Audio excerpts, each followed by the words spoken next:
Halo teman-teman, terima kasih atas waktu dan kesempatan yang diberikan pada kelompok kami, kelompok 3. Pada kesempatan ini kami akan mempresentasikan hasil diskusi dari kelompok kami, yaitu analisis kesalahan penggunaan ejaan bahasa Indonesia tempat usaha. Sebelum kami mempresentasikan hasil diskusi kami, izinkan saya memperkenalkan diri terlebih dahulu. Nama saya Felicia Jedesa, saya di sini sebagai moderator. Saya Rufina Arsenia Agung selaku pemateri 1. Baik, saya Angelina Bogalikri, saya sebagai pemateri 2.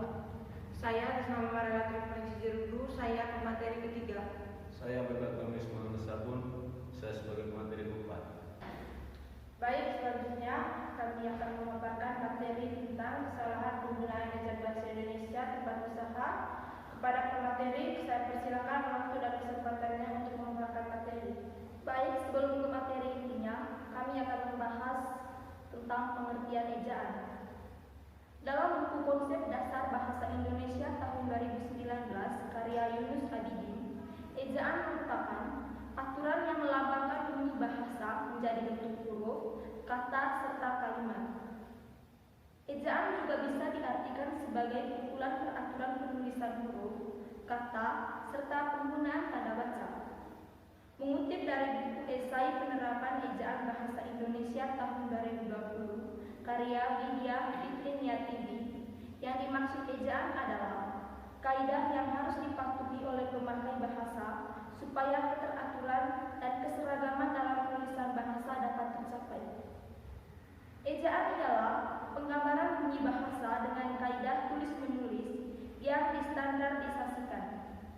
Lazimnya, ejaan mempunyai 3 aspek, yakni aspek fonologis yang menyangkut penggambaran fonem dengan huruf dan menyusun abjad, aspek morfologi yang menyangkut penggambaran satuan-satuan morfemis, dan aspek sintaksis yang menyangkut penandaan ujaran tanda baca oleh Haryatno Sri tahun 2009.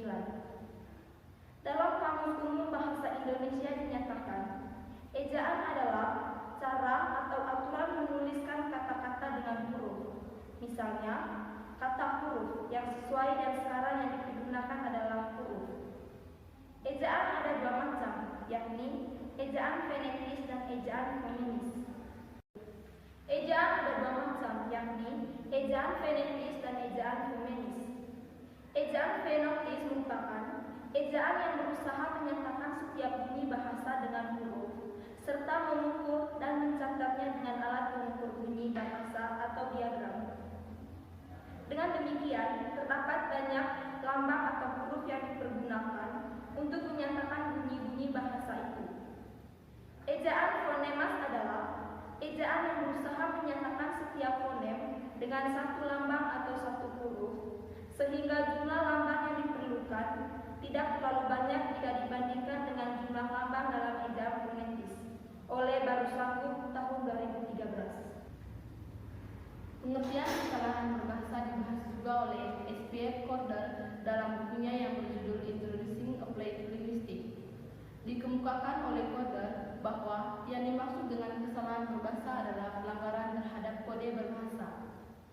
Pelanggaran ini bukan hanya bersifat fisik, melainkan juga merupakan tanda kurang sempurnanya pengetahuan dan penguasaan terhadap kode.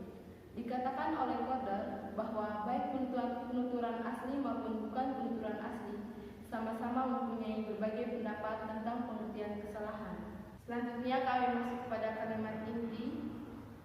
Kami telah mengobservasi dan melakukan pengamatan terhadap kesalahan penggunaan ejaan bahasa Indonesia dalam papan nama toko yang ada di Kota Rute.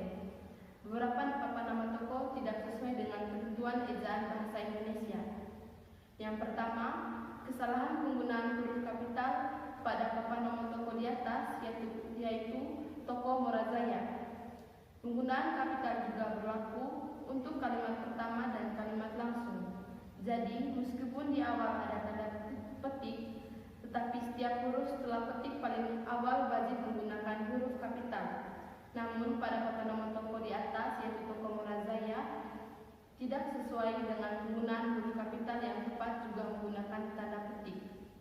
Yang kedua, pada gambar papan nama toko yang kedua juga salah dalam penggunaan huruf kapital.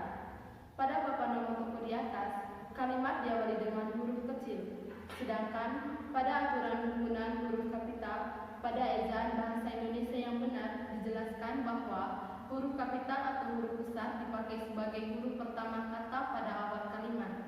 Namun bisa kita lihat pada papan nomor toko di atas penulisannya sudah salah karena tidak sesuai dengan aturan penggunaan huruf kapital. Seharusnya pada papan nomor toko di atas harus diawali dengan huruf kapital, maka akan menjadi Faro Ventura.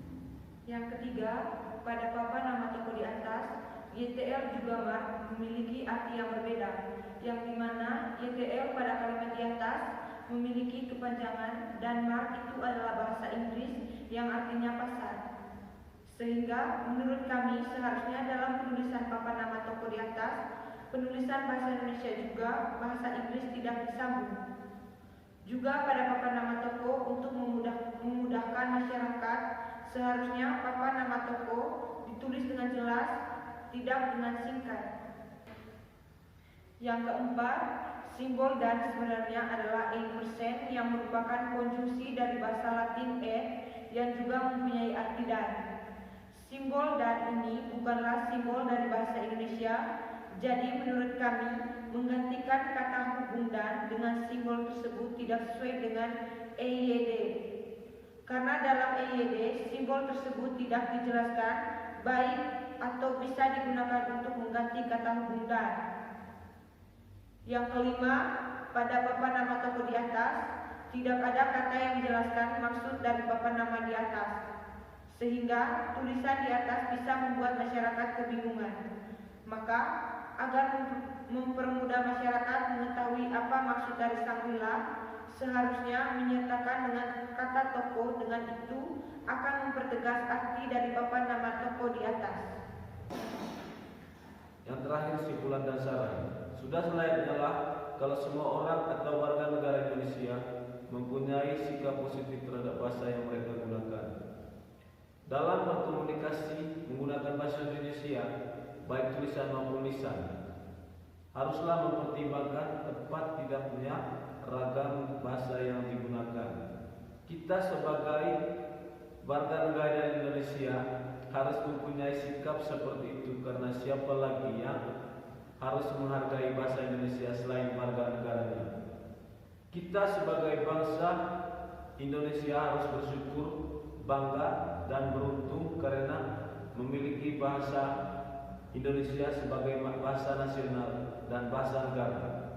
Menggunakan bahasa baku memang sudah seharusnya diterapkan, karena hal itu akan menunjukkan jati diri kita sebagai bangsa Indonesia. Selanjutnya, saran. Penggunaan bahasa baku memang seharusnya kita terapkan, mengingat bahasa baku adalah bahasa Indonesia yang benar. Di dalam penulisan memang seharusnya mengikuti kaidah-kaidah penulis. Untuk itu, sebaiknya kita harus mengikuti peraturan yang sudah disepakati tersebut. Saran kami kepada pembaca, setiap kali pembaca ingin menulis, ada baiknya pembaca memahami dulu kaidah-kaidah penulisan. Salah satunya yaitu penggunaan kata yang baku dan penggunaan ejaan yang disempurnakan, agar tulisannya sesuai dengan kaidah penulisan yang sudah disepakati pengguna, kata dan tanda bacanya. Baik, siap-siap lantaran latihan dari kami. Jika ada kata yang tidak benar, harap kami utara. Untuk bapak dan kesempatan yang